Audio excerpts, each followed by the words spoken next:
Okay, Crystal Palace have won the FA Cup. I'm not sure you're hearing me properly, because this isn't just a football result. This is seismic. This is something that should only happen in a fever dream after too much fizzy drink and a full season of Welcome to Wrexham.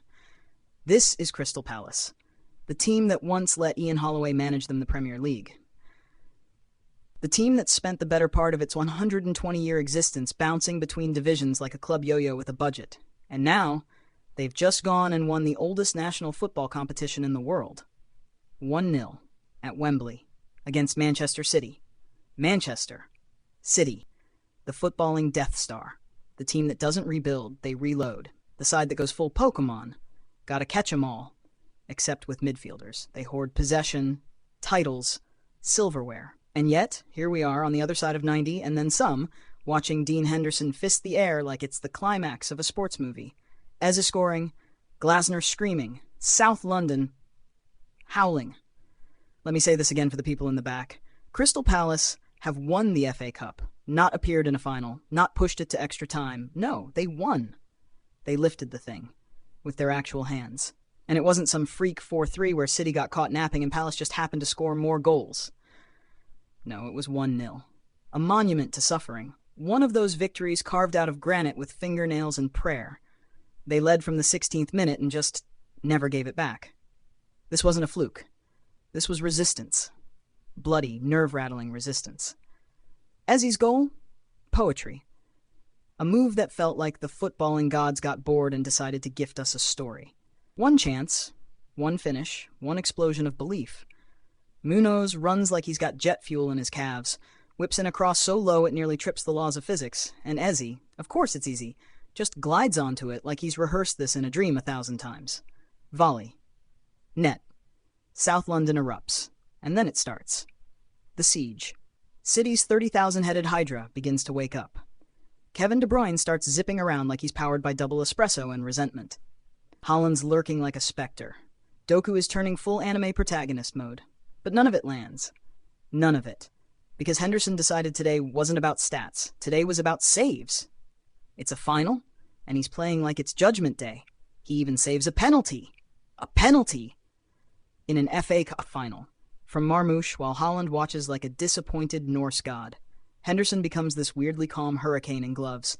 City threw everything at him. Kitchen sink, countertop, the plumbing underneath. And still, no goal. Then there's the video assistant referee cameo. Because of course. Palace think they've scored again. Munoz involved, of course. And the ball's in the net, and the crowd's halfway to full-blown delirium. But no. Offside rewind. Sarr's heel is millimeters where it shouldn't be. Like the universe saying, okay, let's not go too far with this. Still, it didn't matter, because the clock kept moving. City kept pushing. And Palace? Palace just kept saying no. No to Silva, no to De Bruyne, no to Foden, who finally gets thrown in like some shiny tactical grenade. No to Guardiola's entire war chest.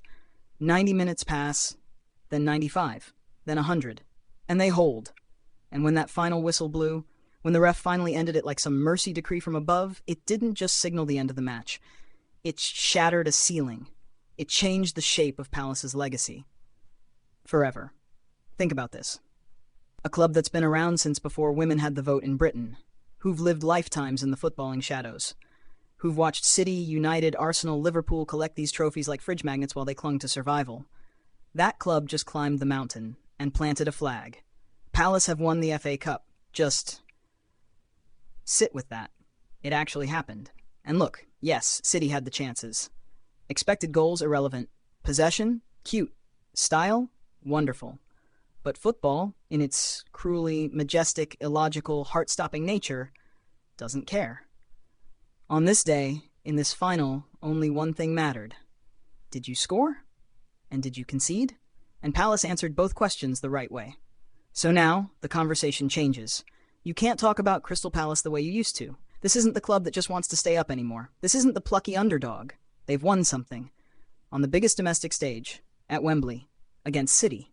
You can put the word glory in their Wikipedia page and mean it now. And sure, maybe in a week, City will bounce back, and in a month, someone else will win something shinier. But this can't be erased. This is bronze statue territory. This is story your grandchildren won't believe territory. This is the kind of day that imprints itself onto the DNA of a club, the kind where you remember where you were, what you felt, what it sounded like when the world turned upside down. The thing about matches like this is they don't come in halves. They come in waves. The first half was madness. Controlled chaos with Palace somehow holding the steering wheel while blindfolded.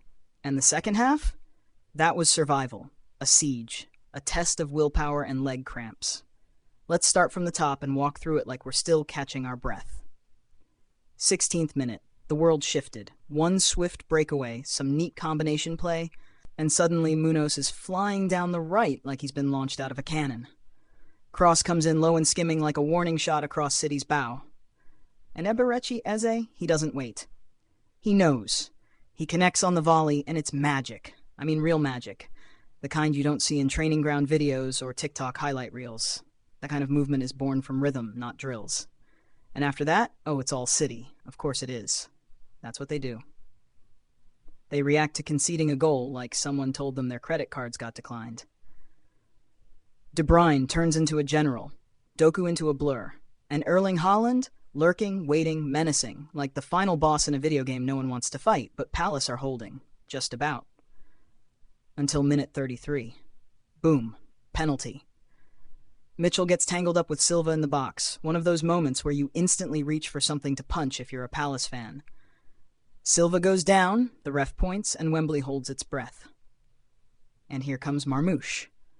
Not Haaland, interestingly. No, it's the Egyptian forward stepping up. And Dean Henderson, who at this point is already auditioning for sainthood, saves it. Just like that. It's 1-0 still. The entire Palace bench probably aged 10 years in 30 seconds. And Haaland? He tries to nod in the rebound like he's swatting a fly, but Henderson's gloves are magnets now. Nothing's getting past him. That save changes everything. City don't drop, of course. They're not wired like that. But you can feel a new energy buzz through the Palace side. Belief, mixed with just enough panic to keep things interesting. The second half? Utter madness. It wasn't football. It was theater. Palace had a goal ruled out after a deflection pinged off Sarr, who was offside by about the width of a shoelace, and then it was just hanging on. Clinging to the scoreline like a mountaineer hanging off the last ledge. City's attack in that second half was relentless. Expected goals? Through the roof. Possession? Basically a hostage situation. And yet, for all their movement and passes and cutbacks and corners, nothing. De Bruyne volleyed wide. Foden was marked out of the game. Doku had 5 goes at it and none came off. Haaland had a header float over. It was like watching a storm slam against a cliff, again and again, and the cliff just refused to fall. And the crowd? You could hear it in waves. The silence in the city end growing with every wasted chance. The shrieks and gasps and nervous laughter from the Palace fans as they counted down seconds like they were defusing a bomb. Then came the substitutions. Nketiah on to chase shadows. Will Hughes to do. Whatever it is Will Hughes does, which is mostly just appear everywhere at once. City threw on Gundogan like he was a spell you save for the end of a boss fight. Then Echeverri, the teenage wildcard. Guardiola pressed every button he had. But Palace, they didn't change shape. They didn't blink. It was backs to the wall, yes, but it was deliberate. Like a boxer covering up, inviting the storm, waiting it out. And even when Echeverri fired one in from point-blank range, Henderson was there again. Like a brick wall with limbs. You knew what was coming at the end. 10 minutes added. Of course, because the football gods have a sense of humor. Like this game needed more drama, and still Palace didn't fold. Doku's final shot dragged wide like even the ball was too exhausted to keep going. Then, mercifully, gloriously, the whistle. 1-0.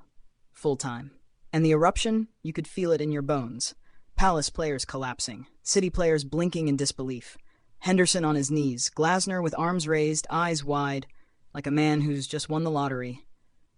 And immediately gotten struck by lightning. The sheer absurdity of it, the glory of it. No script could have written this. No analyst could have seen it coming. Because this wasn't about tactics or stats or even squad value. It was about heart. About clinging to a dream when everything tells you to wake up. What makes this so gripping, so deeply, irrationally, gloriously human, is not just that Palace won. It's who Palace are, and who City are.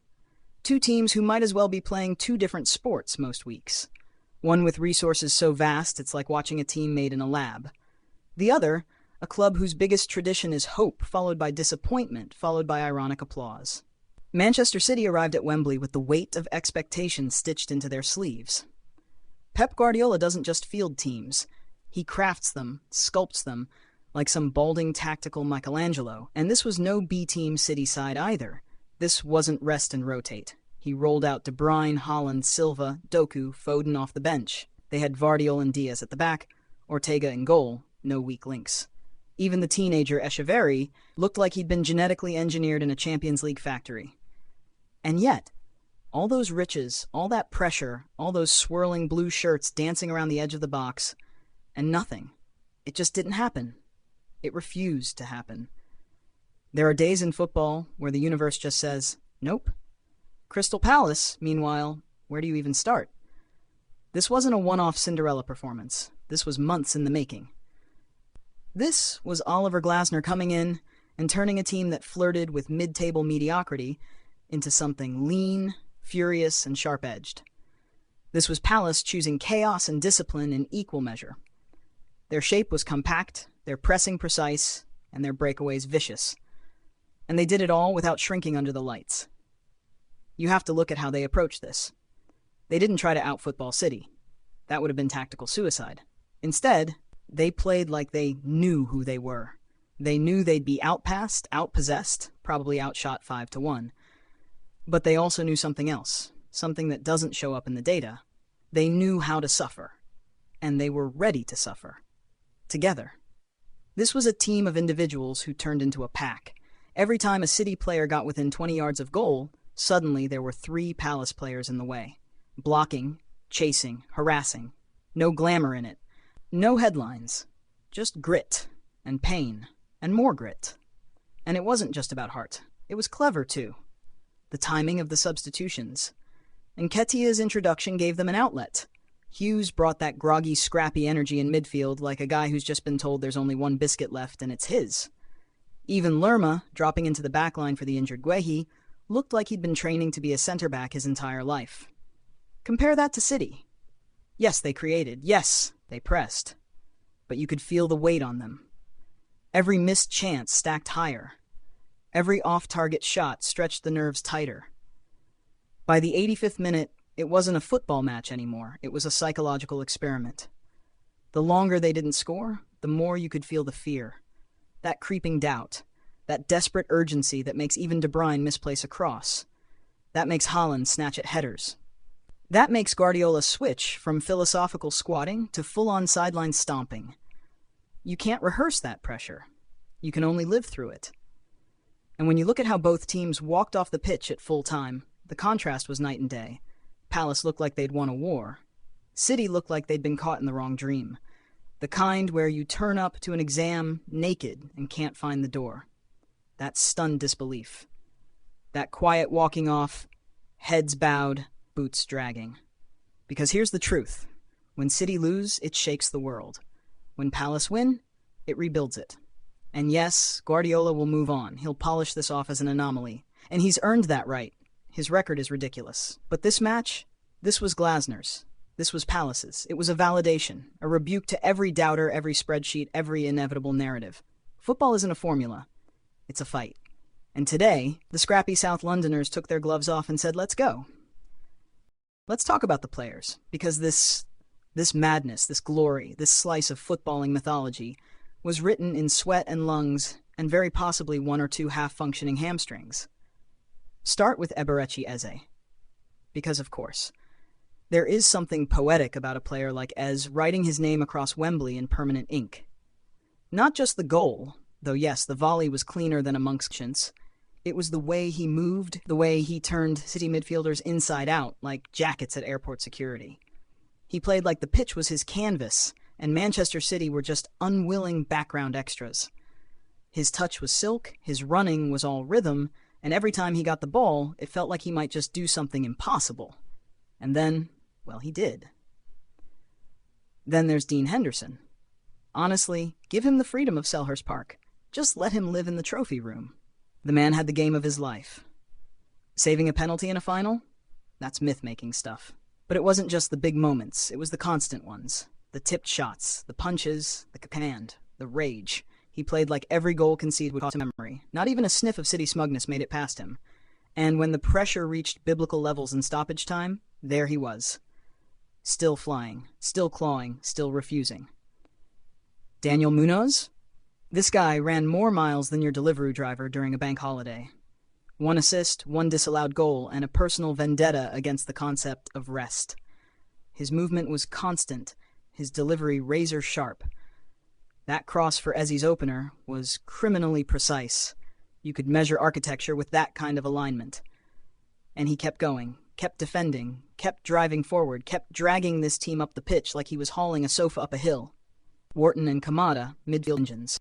Wharton's brain, Kamada's bite. They didn't just hold midfield, they made it their home. The two of them pressed, tracked, tackled, passed. Think of them as the unsung chorus of the opera, never center stage, but without them, it's just awkward silence. Lacroix and Richards both threw their bodies in front of everything City had to offer, like human sandbags.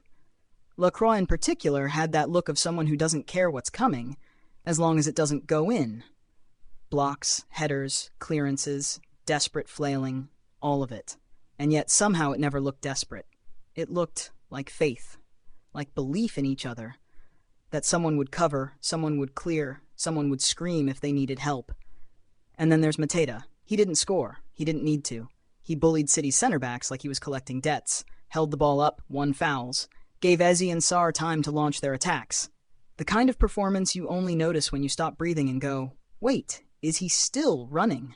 And yes, let's not pretend Sarr didn't matter. His runs, his spark, his slightly cursed deflection that cost Palace a second goal. But that's football. Sometimes your toe is offside and the gods say no. But what you remember is his threat. That ever-present feeling that something wild might happen if the ball found his feet. Now, Manchester City's players. You can't say they didn't try. De Bruyne, relentless. You could see him willing things to happen. Always demanding, always probing. His deliveries had their usual menace. His shots didn't. Not quite. Doku was electric. If you watched this game and didn't come away thinking that guy might cause a small fire someday, then your heart's broken. Palace's left flank like it owed him money. He just couldn't finish. Or rather, Palace wouldn't let him finish. Haaland? Invisible, then suddenly right there with the ball bouncing off his head, his knee, his shoulder. The man didn't stop lurking. He just never got his moment. Partly because City's crosses were a little off, mostly because Palace were a lot on. Foden off the bench was fine, Gundogan too, Echeverri had that debut buzz, nearly scored, looked sharp. But this match wasn't about them. It never was, because today belonged to a different kind of player, the ones who felt it more. Who ran harder. Who played like the trophy had their name etched on it before kickoff, but only they could see it. It belonged to Henderson, to Eze, to Munoz. It belonged to a team who weren't supposed to win, who weren't even supposed to compete. And now, as the ticker tape settles, and the smoke clears, and someone's uncle is probably dancing in a Palace shirt from the 2004 promotion run, there's only one truth that really matters. They did it. Crystal Palace, FA Cup winners. This has been Across the Pitch. Over and out.